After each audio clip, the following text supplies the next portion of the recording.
Imagine you're building a 58 kilonewton rocket engine in your garage, only to blow up in the desert later, when a Mars-obsessed millionaire approaches you. He had recently discovered that launching some plants on retired Soviet ICBMs cost far more than he thought it should, and wanted to just build a private rocket company instead. Of course, this seems reasonable. So you join the company as a founding member and take up the role of VP of Propulsion. 18 years later, the company flies the United States' only active crewed launch vehicle, and your workhorse rocket booster lands on drone ships bobbing out at sea regularly. This $36 billion upstart is also developing a fleet of the largest interplanetary spaceships in human history. The goal is to manufacture them at a rate of 2 a week, with no plans to stop until there are thousands of them zipping across the solar system. And they're all propelled by liquid rocket engines that you designed. That person in our scenario was Tom Mueller, the lead propulsion engineer in SpaceX that led to the development of the now legendary Kestrel, Merlin, Draco, and Raptor engines. This video is sponsored by patreon.com/IneedMoreSpace. Hey everyone, TJ here, and today on Need More Space, we're going to be talking about one of the founding fathers of SpaceX, Tom Mueller. Tom grew up in St. Mary's, Idaho, a small logging town with a population of 2,500 people. He flew Estes rockets during his childhood and even used them for his high school science fair projects. Eventually, he upgraded the propulsion hardware to his father's oxyacetylene welding torch and modified it to be able to inject water into the flow. He found that traded some performance for a higher overall thrust. This also made the system water-cooled to prevent it from burning through the chamber. These projects propelled him through the local and regional rounds of science fairs, and he eventually made it to the finals, which were in Anaheim. Landing in LA and seeing this massive city for the first time was an experience that stuck with him. Mueller knew that he wanted to become an engineer, instead of becoming a logger like the rest of his family. He came from a lower middle class family and couldn't really afford to go to a big engineering school. Instead, he picked the University of Idaho, which was closer and more affordable, and spent 4 years working as a logger to pay for his classes. In interviews, he describes the situation as the story of October Sky if you switched mining out for logging. Great movie, by the way. Mueller attributes a lot of his engineering skills to the hands-on experience he got helping his dad work on his log truck, using his tools, welders, and other things, and later being able to use the lathe on the milling machine in the university's machine shop. It gave him the intuition of what would work and what wouldn't, and that's one of the reasons he feels that's why he became good at developing rocket engines. While his father wanted him to take up one of the offers he had gotten from companies like Hewlett-Packard, Tom was really clear that he wanted to go to California to get a rocket job. So he did. After moving to California, he began working in satellite design, and later shifted to developing liquid rocket engines. He spent 15 years working at the aerospace company TRW Incorporated, where he worked as lead engineer during the development of the TR-106. This 2,900 kilonewton Hydrolox engine was one of the most powerful engines at the time. However, Tom felt his ideas around engine designs were lost at such a large, diverse company. To satisfy his urge to innovate, he began to build his own amateur rocket engines and began to launch them in the Mojave with other members of the Reaction Research Society. The RRS was an amateur rocketry group consisting of engineers from the aerospace industry that existed since the 1940s. In 2001, he designed the largest amateur rocket engine at the time, and later moved its development to his friend's rented workshop in 2002. It was this 80-pound, 58 kilonewton engine that caught Elon's attention when he visited the warehouse. He had just made $180 million from eBay's $1.5 billion purchase of PayPal, and was looking for employees to found a space company called Space Exploration Technologies. Musk looked at the engine being mounted onto an airframe and asked Mueller, "Could you build something bigger?" Over the next few years, Mueller led the development of the Kestrel and Merlin 1A engines for the Falcon 1 launch vehicle. The Kestrel was a small pressure-fed engine, which powered the Falcon 1's upper stage. It was built around the Merlin architecture with a similar pintle injector but without the turbo pumps. A Kestrel 2 variant was also planned, which would improve the ISP and reduce mass. However, the upgrade was abandoned with the birth of the Falcon 9 version 1, which instead used the Merlin 1C on the upper stage. The Merlin was some of Mueller's most important work at SpaceX and a massive factor in their success. The Merlin was a gas generator cycle-based kerosene LOX engine with a simple and elegant design that would enable low-cost production. The single pintle injector was a major focus of this architecture and enabled them to simplify the propellant mixing process. The development process of the Merlin took place at an incredible rate. The gas generator was one of the first components that were tested at X-Corps' test site in Mojave. At this point, the SpaceX propulsion team just consisted of a few people. When the test ran successfully, Mueller said, "All right, let's run it again." The X-Corps team seemed confused because they hadn't been planning to run more than one test a day. Mueller turned to X-Corps' Jeff Greason, looked at his watch and said, "Well, it's only 11 in the morning. What else are we going to do? Let's run some more." So they went out, got more propellant, and began running multiple tests a day. This culture of rapid testing and iteration has been part of SpaceX since its earliest days. The first test of the Merlin occurred in 2003 at SpaceX's engine test facility in McGregor, Texas. The challenge was to make sure that it was able to run a full duration burn, meaning that it could propel the Falcon 1's first stage through its entire 160-second launch out of Earth's atmosphere, before the ablative cooling layer got consumed. As Mueller and his team watched from the bunker, the engine ignited.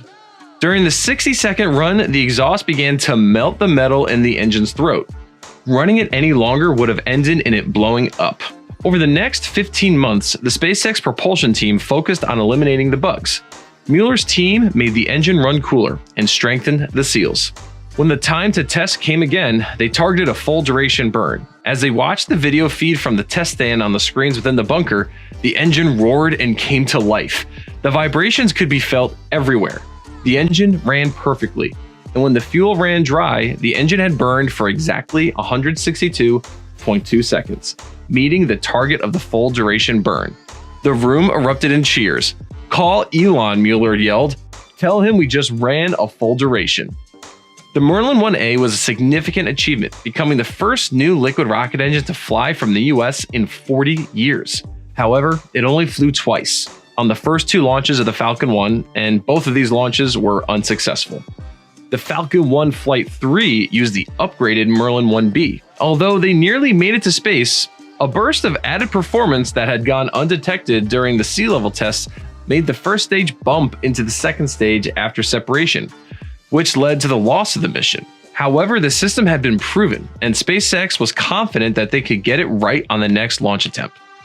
And indeed, on the fourth flight, the Falcon 1, powered by the Merlin 1C engine, became the first privately developed liquid fuel rocket to reach orbit in September 2008. After the fifth flight of the Falcon 1, the small-sat launch vehicle was retired. SpaceX's focus shifted to the Falcon 9 and Dragon. Falcon 9 was powered by a cluster of 9 Merlin 1C engines. It reached orbit for the first time in June 2010. Over the next few years, the Merlin engine rapidly evolved as Mueller and his team ran it through a rigorous testing optimization regime. Today, the Merlin 1D engine has the highest thrust-to-weight ratio of any liquid rocket engine in existence, by a massive margin. Thanks to these upgrades, SpaceX was able to upgrade the payload capacity of the Falcon 9 from 9,000 kilograms on the version 1 to more than 22,800 kilograms on the latest Block 5 variant today. That's over 150% boost in performance. Falcon 9 also became the first orbital rocket to be able to land its booster propulsively, with the first landing taking place in December 2015.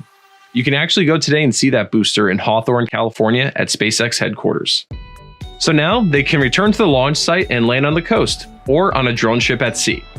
This was a massive feat of engineering. The ability to throttle the Merlin deeply and precisely played no small part. Building an engine that could withstand reuse with minimal turboprop degradation was another massive challenge that his team managed to overcome. The Falcon 9 Block 5 boosters that fly today are expected to be reused for up to 10 flights before requiring major refurbishment. The Merlin 1D also served as the main propulsion for the Falcon Heavy. The Falcon Heavy uses 2 Falcon 9 side boosters and a reinforced Falcon 9 as a center core to form a 27-engine behemoth that could lift 64 tons to low Earth orbit. Mueller's engine architecture was able to scale from a small-sat launcher to the most powerful operational rocket the US had. Like the Falcon 9, it is also capable of reusable flights, with side boosters that return to land simultaneously near the launch site. During their early years, Mueller's team also developed the Draco engines for Dragon's orbital maneuvering system. and later the additively manufactured Super Draco engines that power its launch abort system today. The Dragon later became the first private spacecraft to dock with the International Space Station, and the Crew Dragon pushed its legacy further by becoming the first privately developed crew vessel to fly astronauts. In 2014, Mueller transitioned engine development to the SpaceX propulsion engineering team, and in 2016, he moved to a part-time propulsion CTO role. Mueller continued to lead the development of the Raptor engine, an architecture that he had been thinking about for over a decade. The Raptor is a methane oxygen engine intended to be used as the main propulsion for SpaceX's Starship. It uses the full flow staged combustion cycle, which is pretty much the holy grail of liquid rocket engines. This cycle allows it to operate at the very limit of chemical propulsion, with a combustion efficiency of over 99%. It also broke the record for the highest combustion chamber pressure ever achieved by a rocket engine. Well, at least by one that wasn't in the middle of exploding, when it reached an incredible 330 bar during testing. Such an engine has never flown to space before, and SpaceX wants to be able to manufacture these engines at a rate of 1 per day at a cost of less than $1 million per engine. Oh, and each Raptor is capable of being reused 1,000 times. Mueller also mentioned that SpaceX had talked to NASA centers about developing nuclear thermal propulsion, noting that it is very difficult for a private company to fund such a program by themselves, but was interested to see if NASA would be able to develop the testing.